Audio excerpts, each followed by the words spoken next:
আজ এই ভিডিওতে আমি একটা 2.5 মিটার কাপড় দিয়ে একটা ডিজাইনার স্টাইলিশ নি লেন্থ মিডি যার কাটিং আর স্টিচিং আপনার সাথে শেয়ার করেছি। এটা জিন্স ও লেগিংসের সাথে পেয়ার করলে আপনাকে খুবই স্মার্ট ও স্টাইলিশ দেখাবে। নমস্কার বন্ধুরা, আমার নাম বরুণ মণ্ডল। আমার চ্যানেল বিস্কয়ার ফ্যাশনে আপনাদেরকে আমি স্বাগত করছি। তো চলুন শুরু করা যাক ভিডিওটি। সর্বপ্রথমে কাপড়টিকে ফোর্থ ফোল্ড করতে হবে, একটা স্ট্রেট লাইন এখানে ড্র করতে হবে কাপড়টা সোজা করার জন্য। এবার যে আপনার লেন্থ প্লাস 1 ইঞ্চ মার্ক করতে হবে, মার্ক করে এখানে একটা স্ট্রেট লাইন ড্র করতে হবে। এবার যে এক্সট্রা কাপড়টা আছে সেটাকে কেটে সরিয়ে দেব। এবার সবার প্রথমে আমাকে নিতে হবে শোল্ডার। তো শোল্ডার নেওয়ার জন্য যেটা আমার শোল্ডার 2 দিয়ে ভাগ করে 15/2 7.5 ইঞ্চ মার্ক করলাম। Chest length 7.5 plus half inch mark করব। এখানে একটা স্ট্রেট লাইন ড্র করব। সেম 7.5 ইঞ্চ শোল্ডারটা এখানেও মার্ক করব আর্মহোলের জন্য। এবার এখানে একটা স্ট্রেট লাইন ড্র করব। এবার যে চেস্ট 1/4 চেস্ট প্লাস 1 ইঞ্চ এখানে মার্ক করবো চেস্ট লাইনে।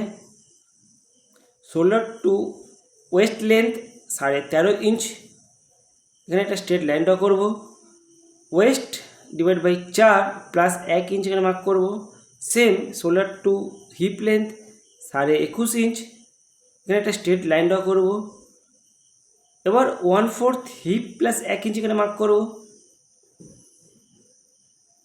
এবার সিম লাইন মতলব এক্সট্রা কাপড়ের জন্য এখানে 2 ইঞ্চ করে মার্ক করতে হবে সেলাই মার্জিন। এবার ওয়েস্ট থেকে যে কাপড়টা ঘের আছে সেই ঘেরটাকে স্ট্রেট এখানে লাইন টেনে ঘেরটাকে পুরো নিতে হবে। এটা ওয়েস্টে একটু গ্যাদারিং মতো হবে। এবার যে আমার নেক 3.5 ইঞ্চ আর শোল্ডার স্লোপ 1 ইঞ্চ নিয়ে এখানে আঙুলের জন্য 1 ইঞ্চ মার্ক করলাম, করে শেপ দিয়ে দিলাম। এবার এটাকে আমরা কাটিং করে নেব। এবার নিচে শেপের জন্য 1.5 ইঞ্চ মার্ক করে এরকমভাবে শেপ দেব।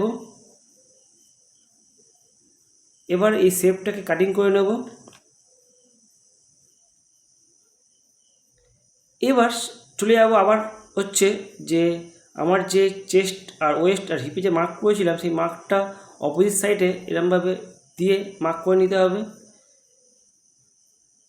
এবার যে ব্যাক পোর্শনটা আছে সেটাকে সরিয়ে দিতে হবে। সবার প্রথমে ফ্রন্ট পোর্শনের যে নেক আর আর্মহোল শেপ দিতে হবে। আর্মহোলের জন্য 1/2 ইঞ্চ ইনসাইডে ভেতরের দিকে মার্ক করে এইভাবে শেপ দিলাম। ব্যাকের তুলনায় ফ্রন্ট সবসময় 1/2 ইঞ্চ মতো ভেতরে শেপ হয়।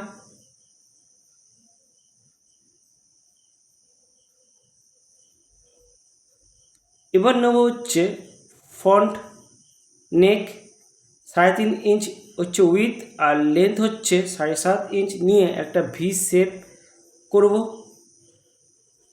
করে এটাকে এবার কাটিং করে নেব। দেখুন এইভাবে ভি শেপ আমার কাটিং হয়ে গেল। তো আমার ফ্রন্ট পোর্শনটা কাটিং হয়ে গেল। এবার আমার ব্যাক পোর্শনটা কাটিং করতে হবে। ব্যাকের ক্ষেত্রে শুধু আমাকে করতে হবে এখানে কি নেকটা। আমার নেক উইথ সেম ফ্রন্টের মতোই 3.5 ইঞ্চ আর হচ্ছে লেন্থ 2 ইঞ্চ। এবার শেপ দিয়ে দেবো। নেকটা এবার কাটিং হয়ে যাবে। এবার আমার ব্যাক পোর্শনটারও কাটিং হয়ে গেল। এবার করতে হবে আমার যে স্লিপের কাটিং। স্লিপের কাটিংয়ের জন্য যে ফ্রন্ট আর্মহোলের যে এখান থেকে 8.5 ইঞ্চ মার্ক করলাম, এই যে উইথটা 4 ফুল করে দেখে নিতে হবে কি 8.5 প্লাস 1 ইঞ্চ নর্মাল স্লিপের ক্ষেত্রে। যেহেতু এই স্লিপে গ্যাদারিং হবে তাই আরও 2 ইঞ্চি এক্সট্রা নেব। নিয়ে 2 ইঞ্চি যে এক্সট্রা নিয়েছি সেটাকে সবার প্রথমে স্ট্রেট লাইন টেনে মার্ক করে দিতে হবে। আর আমার যে স্লিপের লেন্থ যেহেতু এটা ফুল হাতা হবে তার জন্য কাপড় শর্ট হচ্ছে, তো তার জন্য এক্সট্রা কাপড় এইভাবে ডবল ফোল্ড করবে, এটাকে করে এর সাথে জয়েন করে নেব। জয়েন করলে আমার ফুল স্লিপ হয়ে যাবে। যেহেতু এটা প্রিন্টেড আছে তার জন্য আপনার এরমভাবে করলে কখনোই বোঝা যাবে না যে এক্সট্রা কাপড় জোড়া আছে। আর অবশ্য এই স্লিপটায় গ্যাদারিং হবে তার জন্য আরোই বোঝা যাবে না, তাই আপনি এরকম জুড়তেই পারেন। আর 2 ইঞ্চি যে এক্সট্রাটা আছে সেই এক্সট্রাটাকে মার্ক করে নেব গ্যাদারিংয়ের জন্য।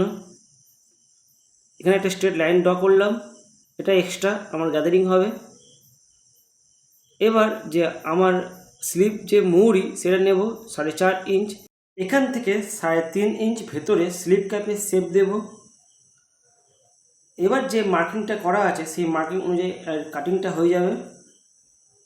এবার ফ্রন্ট স্লিপের ক্ষেত্রে শেপ দেওয়া হবে যেমন ফ্রন্ট আমলে হয়েছিল, 1/2 ইঞ্চ ভেতরে শেপ দেব। তো আমার স্লিপ কাটিং হয়ে গেল। এবার আমরা স্টিচিং আর সেলাই শুরু করব। সর্বপ্রথমে যে নেকটা আছে ভি নেক, সেই ভি নেকটা তৈরি করতে হবে। তার জন্য আমি 2 ইঞ্চ বায়াস পট্টি মানে আড়াআড়ি কাপড় কেটে নিয়েছি। কেটে এটাকে যুক্ত করে নিয়েছি, করে একটা সাইজে করেছি যেটা আমার নেকের ক্ষেত্রে লাগবে যে সাইজ। এবার আমি নেকটা শুরু করব। এটাকে আয়রন দিয়ে ফোল্ড করে 2 ভাঁজ করে নিয়েছি। এবার এখান থেকে সেলাই করে এসে ভি পর্যন্ত এখানে এসে এখান থেকে পুরো ভি নেকটা কমপ্লিট করতে হবে। দেখুন এত অবধি এলাম, এখানে একটা চক দিয়ে দাগ দেব, দিয়ে এখান থেকে আমাকে এটাকে ঘোরাতে হবে। শুধু এখানে পট্টিটাই ঘুরবে, কোনো এক্সট্রা কাপড় রাখা হবে না। এখান থেকে ঘুরিয়ে এটাকে সেলাইটাকে ফিনিশ করব। এক্সট্রা যে কাপড় আছে সেটাকে কেটে বাদ হয়ে যাবে। এবার ছোট ছোট কাটিং করব যাতে কাপড়টাকে যখন আমি মুড়ব তখন ইজিভাবে এটা মোড়া যায়। আর এই যে ভি নেকের যে একদম পয়েন্টে এসে একটা এখানে ছোটো কাটিং করব, আর এখানেও কাটিং করব। এবার এর লবে মানে কিনারে দিয়ে একটা সেলাই করব। এটা এবার দেখুন এটা ঠিকঠাক বসে গেল। এবার এটাকে এইভাবে মুড়ে দেব, আর একটা ফলস সেলাই ওপর থেকে দেব, পরে এটা হেম করে নিতে হবে। তো আমার সেলাই হয়ে গেল, ফলস সেলাই। এবার দেখুন নেকটা কেমন হলো। নেকটা দেখুন এখনও কিন্তু আমার কমপ্লিট হয়নি, পুরো ভিটা এটা হয়নি। এবার এটাকে কমপ্লিট করার জন্য কী করতে হবে, এটা এইভাবে মুড়তে হবে।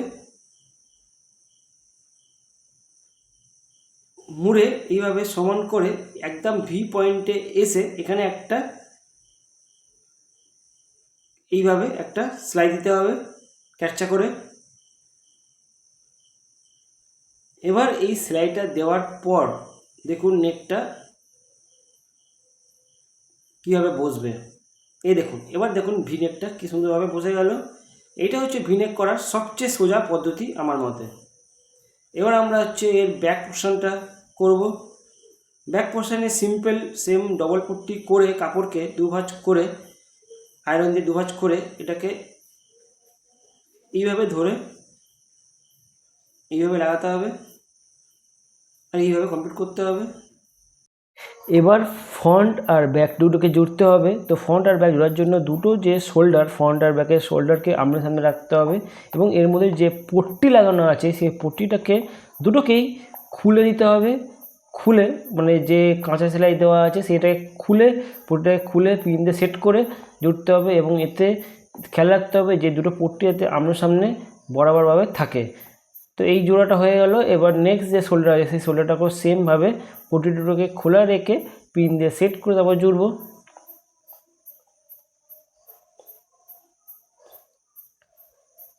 তো দুটোর শোল্ডার জোড়া হয়ে গেল। এবার যে এক্সট্রা যে পট্টি আছে সেই এই দেখুন পট্টিটাকে কেটে বাদ দিয়ে দিতে হবে। তো এইভাবে আমার ফ্রন্ট আর ব্যাকের শোল্ডার এখন জোড়া হলো। দেখুন এই ফিনিশিংটা হলো। এতে ফিনিশিংটা কী হয়, কাঁচা সেলাইটা ভেতরে চলে যায় এবং ফিনিশিংটা ভালো হয়। এবার আমি কি করব, এবার আমি স্লিপটাকে তৈরি করব। তো স্লিপ তৈরি করার জন্য যে স্লিপের যে এক্সট্রা যে কাপড় যে কাটা ছিল সেটাকে জুড়ে নিয়েছি। জুড়ে এবার একটা পট্টি জুড়ছি। যে পট্টিটা আমি জুড়ছি সেই পট্টিটা যদি আপনার কাপড় বড় হয় তারপর না জুড়লে হয়, আরও একটু বড় রাখলেই আমার পট্টিটা না জুড়লে হবে। কিন্তু এটা আমার যেহেতু কাপড় শর্ট ছিল তাই আমি ম্যাচিং কাপড় নিয়ে পট্টিটা জুড়ে নিচ্ছি। জুড়ে এর মধ্যে একটা লফ সেলাই মারলাম। এবার এই পট্টিটাকে উল্টে ভেতরের দিকে চলে যাবে। দেখুন এটাকে কি করব, এটাকে এবার পুরোটাকেই আমাকে এইভাবে ভেতরে পট্টিটাকে ফিনিশিং করতে হবে। এবার এইটা যে আছে এটাকে এইভাবে মুড়ে পুরোটাকে সেলাই করে দিতে হবে। পিন দিয়ে সেট করলে আপনার সেলাই করতে সুবিধা হবে, তো পিন দিয়ে সেট করে আপনি করতে পারেন। তো আমার পট্টি জোড়া হয়ে গেল।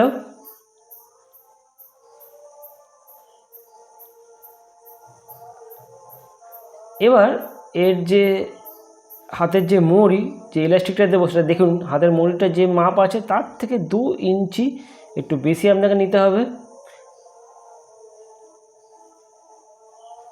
এবার এটাকে কেটে দেব।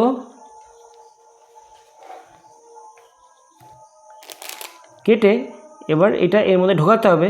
তার জন্য এই যে মাপটা দেখে নিলাম, এই মাপটা দেখে এবার এর মধ্যে একটা সেলাই দেব। যে আমার যে ইলাস্টিকের যে মাপটা আছে সেই মাপটা থেকে একটু 1 সুতো মতো একটু বড় নিয়ে আমার এই সেলাইটাকে ফিনিশিং করতে হবে। এবার এর মধ্যে আমাকে যে ইলাস্টিকটা যে কাটা হয়েছে আলাদা করে সেটাকে ঢোকাবো। দেখুন এই যে ইলাস্টিকটা আছে এর মুখে একটা পিন মেরে রেখেছি, আল পিন, টি পিন মেরে রেখেছি, এর মধ্যে একটা পিন মেরে রেখেছি, আর উল্টো সাইডে একটা সেফটি পিন দিয়ে এটাকে ভেতরে ঢোকাচ্ছি। আর টি পিনটা এই জন্যই মারলাম যাতে এটা মুখ থেকে বেরিয়ে না আসে, এই জন্য একটা টি পিন উপরে মুখে মেরে রেখেছি। এবার দুটো মুখের যে ইলাস্টিক যে বেরিয়েছে ফার্স্টে এই মুখটাকে সেলাই করব।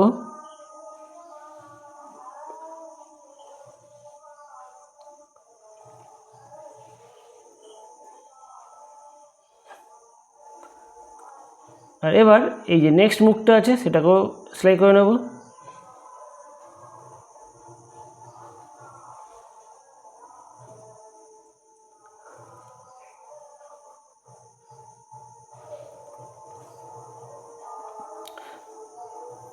তো এই যে হাতের যে মড়ি তার গ্যাদারিংটা মোটামুটি হয়ে গেল। দেখুন এই যে গ্যাদারিংটা সুন্দরভাবে কুচি কুচিভাবে পুরোটা এসছে। দেখুন এই হচ্ছে এর ফিনিশিং। এবার এই জায়গাটায় যে 2 ইঞ্চি যে এক্সট্রা চওড়া যে কাপড় রেখেছি সেই কাপড়টাকে এবার এটা কি করতে হবে, এর মধ্যে গ্যাদারিং দিতে হবে। তো সর্বপ্রথমে একটা ওপর থেকে একটা কাঁচা সেলাই দিলাম এবং আরও একটা দিলাম। দুটো সেলাই দেওয়ার পর ওপরের যে সুতোর যে মুখটা বেরোচ্ছে সেই সুতোর মুখটাকে ধরে টানলেই একটা হালকা একটা গ্যাদারিং সৃষ্টি হবে। এবার এই সাইডটাও টানলে আমার গ্যাদারিংটা সৃষ্টি হয়ে গেল। ঠিক আছে, এবার আমি বডির সাথে স্লিপ দুটোকে এইভাবে রেখে দুটো স্লিপকে জুড়ব। তো দুটো স্লিপ আমার জোড়া হয়ে গেল। এবার আমি বাকি যে বডিটাকে হাত থেকে শুরু করে নিয়ে সাইডটা মারবো, দু সাইডে এরমভাবে মারবো এবং যে মেজারমেন্ট আমার আছে সেই মেজারমেন্ট অনুযায়ী আমি মাপ দিয়ে সেলাইটা করব।